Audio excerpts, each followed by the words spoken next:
Hello and welcome to Scots United, where I, Scott, and my team of Scots, who are also me, bring you the latest in movies, television, and popular culture.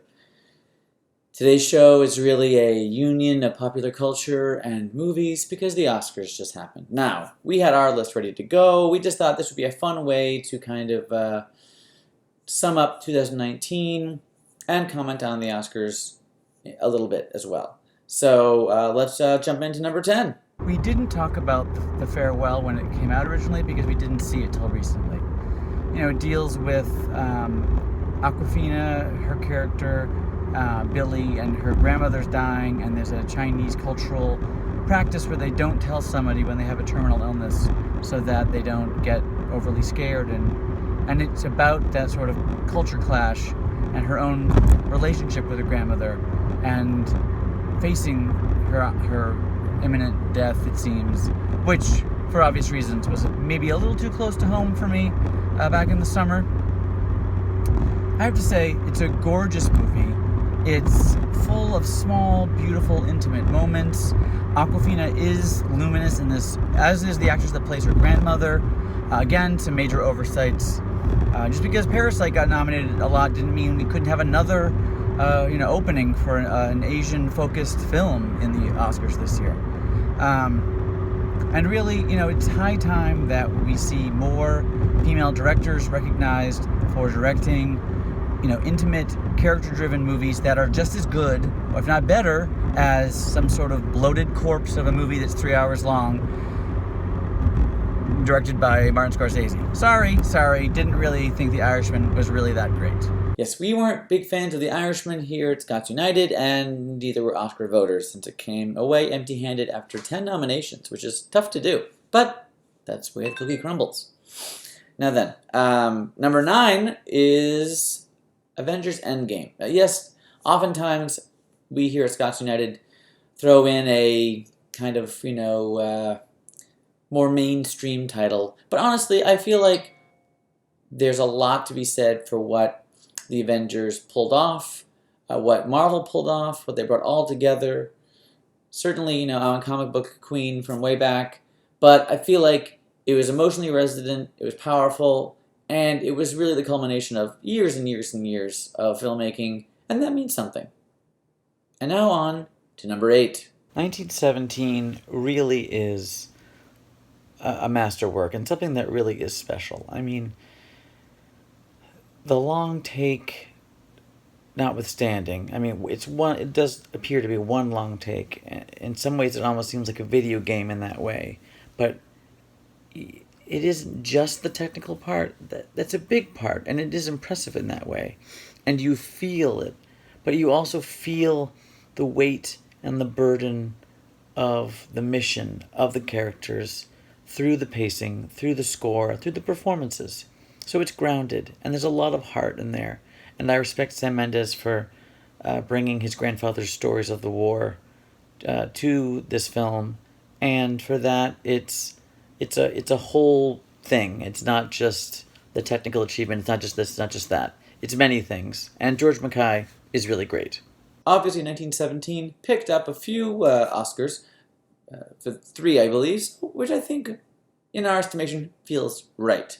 Now then, number 7 is Jojo Rabbit. Multiple nominations, only won, Taika Waititi, which was well-deserved. I mean, it's a tough line, tough balance to find, combining comedy and Nazism and imaginary friend that's Adolf Hitler, but he does it, and it's really a success. It's really well done and, powerful, poignant, plus you have little Roman Griffin Davis, who it's tough to find a child actor that can carry that kind of burden, and he does it well, and that's also a testament to Taika. So, on that note, that was number 7. Now let's go to number 6. Once Upon a Time in Hollywood. I mean, sure, you have some, common hallmarks of Quentin Tarantino, like feet. He likes feet, everyone. But, and did I find the violence at the end almost jarring and almost problematic? I didn't need to see that woman's face getting smashed in again and again and again. But there was a point of view to the movie. I mean, it was, the production design was incredible, and even though it was long and meandering, this wins my favor over The Irishman again, because I didn't mind. I liked the journey. I was sort of mesmerized. I understood how this movie was poised right before this cultural moment of the Manson murders that kind of changed the landscape forever, just as Hollywood was changing, which we're seeing in the two main characters. There was just a lot. And I, for one, enjoyed Margot Robbie. I felt like she was imbued with this like purity and joy, and that's what he wanted for Sharon Tate. And so for all those reasons, I really thought Once Upon a Time in Hollywood was really, really effective. Yes, certainly Hollywood was a big success, was effective, and again picked up some wins, including for Brad Pitt, who has an Oscar for producing 12 Years a Slave, but did not ever win previously for an acting award, and we salute him. Now, number 5 is a picture in our list that didn't get nominated, unfortunately, but was saluted in the opening number when Janelle Monáe was singing, and that was Midsommar. The women with the flower crowns and that big flower dress thing that Janelle Monáe was wearing, that was from Midsommar.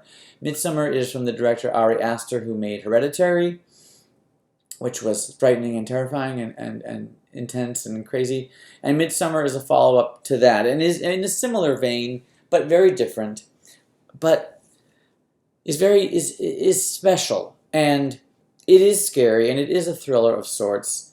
A thriller in the daylight, they say, like a horror movie in the daylight, because it takes place in this sort of Swedish sort of commune of like this community that's never kind of left their ways from early times. And I don't want to give anything away, but I also saw this movie right after my mother had died, and certainly there's something about like grief and distress and community that is at play in this movie that is just got its hooks into me, and not just me though. It is really a fantastic film and something that you should see.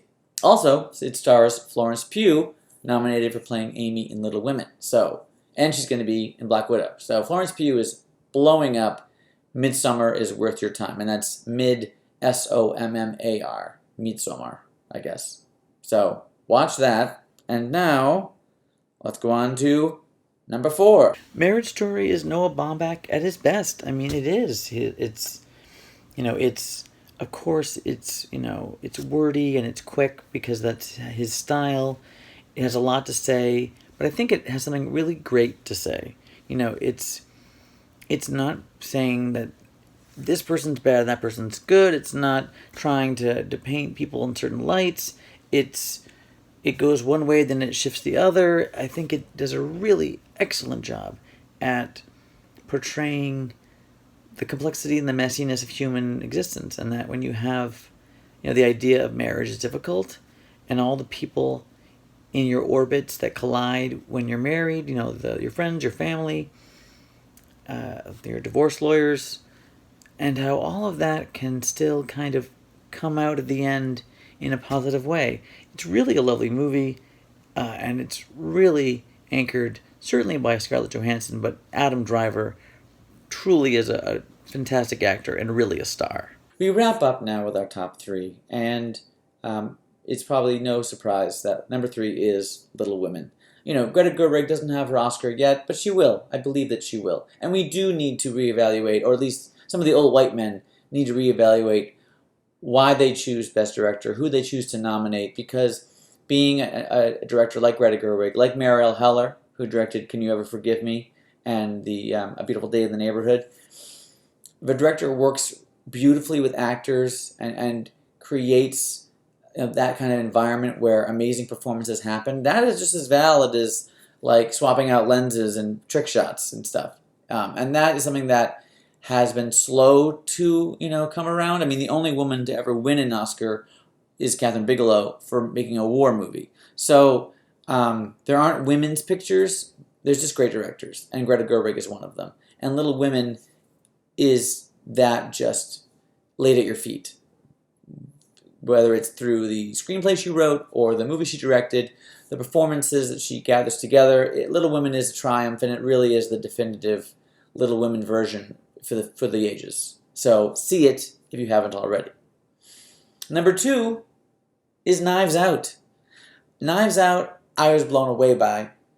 Also taking kind of something that, you have an idea of like what it is, a whodunit, but it's so clever, it's so smart, and Ana de Armas, who is the lead, is so good. She is so good. I was disappointed that she wasn't nominated for an Oscar. Yes, there's some silly, angles to it. Chris Evans is also great. The entire cast of that movie is fantastic. And it really just comes at you every which way. Lots of questions, lots of twists. It's smart and it's funny, and we wouldn't expect anything else from Rian Johnson. It's just great filmmaking and has a satirical commentary aspect as well, which why, for me, it ended up being so high. I just loved Knives Out. And speaking of satire, Parasite won! Our number 1, and that's, you can see right on my list here, Parasite always had a number 1 next to it. It was always my number 1.